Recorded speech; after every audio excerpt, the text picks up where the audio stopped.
never would, I saw something there that I'd never seen before. And that was three characters that looked alike that acted differently. On Saturday morning, you know, everybody looks different. If you're big and ugly, you're a villain. If you're small and cute, you're good. And that's the way it was in animation before the Three Little Pigs. And suddenly, the whole kind of, what we're talking about is acting. We're not talking about drawing. Drawing is only a method. It has nothing to do with it. Your modeling is the method of doing it. It is not the thing itself. It's only a method of routine. Your feeling is going to still show up on 1/24th of a second. It's not going to, you know, that individual modeling job that you do is ephemeral. It's passing right along. So I wrote to Walt a letter telling him how much I enjoyed it, and it was a revelation to me. I hope that someday I'd be an animator. And to my intense surprise, I got a letter back from him, which he thanked me for a letter and said how nice it was for me to write and all that. And I thought, I didn't think about it. I thought that was, you know, quite a foreign thing that usually did with people. So a few years when Snow White came out, or the old mill, really, I was very impressed by the old mill. I wrote him another letter. He wrote back, and then the Snow White and the Seven Dwarfs. I think in all I sent probably 6 or 7 letters to him. And I didn't pay much attention to the letters either. You know, I don't know where they are even. Because I figured it was a routine matter. Well, I was in a hospital over there. I'm living in Southern California.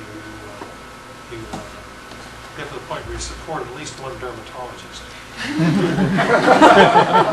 Sometimes 2, if you're lucky. And I was lucky because as a little kid, we lived down by the ocean. And it doesn't show up till you're after 50. You don't have so much problem up here because of the sunlight, but I've got a lot of skin cancers and it was taken out of me.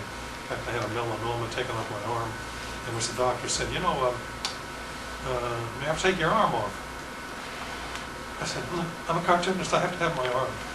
And he said, you know, I said, I've been in this business for 25 years and I never knew anybody who wanted to lose their right arm.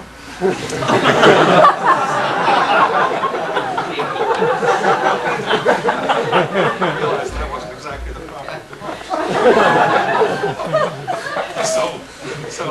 Anyway, so I was over to the hospital and I was worked on my face and so one of the nurses came in and she said, listen, maybe a month or so before Walt died, and nobody really knew how bad it was. And so she said, well, Walt's here, you know, Walt Disney. So why don't you over say hello to him?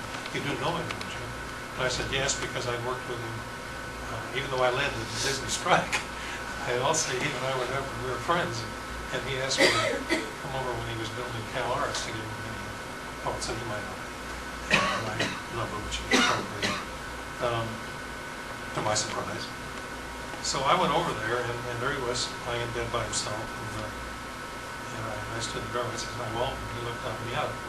This thing that was characteristic of Walt, he got at you like that, and he said, hey, it's Chuck, come on in. And we sit down. So I went and sat down and talked to him, and I thought, no, this is an opportunity. I thought I said, well, I was in between her all the time, and I said, you know, Walt, I said, I always really appreciated the fact that you'd write me a letter when I wrote you a letter, and I wrote 4 or 5 of them, and you always answered.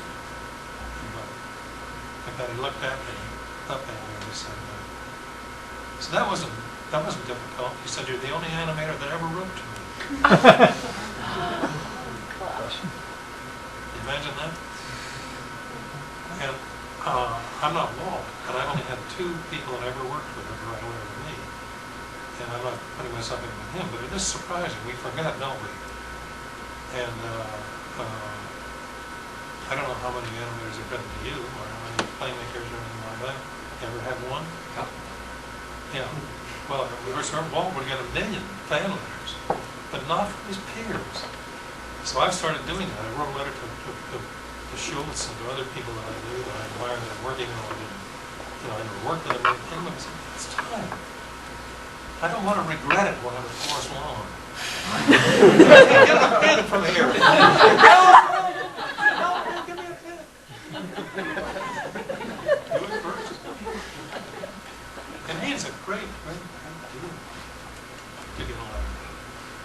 And nobody's so distant from professionals, to anybody. I know, I wrote a letter to George Powell. I think this is probably the only letter he ever wrote. And he's one of the giants. He was the one that helped so much to get all this kind of thing going. He was a wonderful man. I brought you all to tears, if I have. Yes.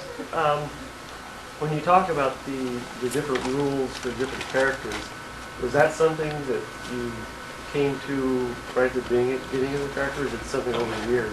No, it wasn't. It was not something we got from the beginning. You could take Tex Avery, for instance, in the Wild Hare, which he did. Bugs was crazy, right? Just nuts. And it was very funny. It was very different. And we caught a lot of information from it. But we soon discovered that there's a lot of difference between being crazy and acting crazy. That's all the difference in the world. Because Bugs won't act crazy, but he isn't. And the second picture that Bugs made was towards Beat's hair. And in that, the whole thing was reversed. He didn't know what he had. And it was reversed. And Bugs was the scapegoat, and the turtle was Bugs Bunny. Everything that happened in that picture was related to, the turtle was always, and Bugs was always put down. Well, part of that came true, so that in pictures that followed, I always had Bugs take a few knots, if necessary. Bug is a powerful character, and he's a comic hero.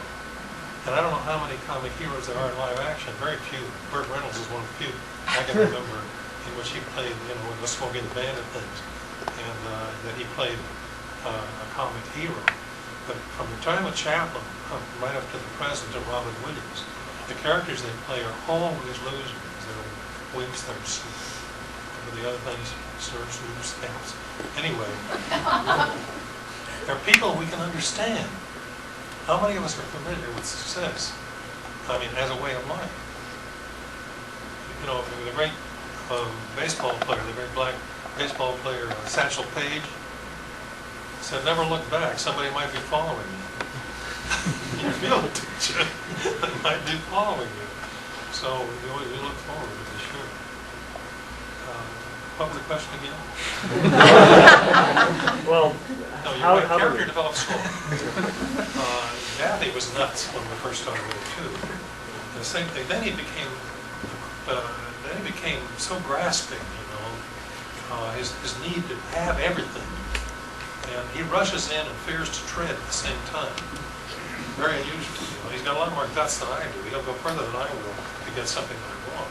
We all have that need to break the window and steal the diamonds. Daffy won't do it, but he'll explain to somebody why. And when he is treacherous, like in the Abominable Snow Rabbit, where he gives Bugs away to the Abominable Snowman, and he's sort of walking away from it, parallel with the camera, but he feels a necessity to explain to the audience. He says, well, after all, it's better it should happen to him than to me, because I'm different. Pain hurts me. He's always using logic to explain his position.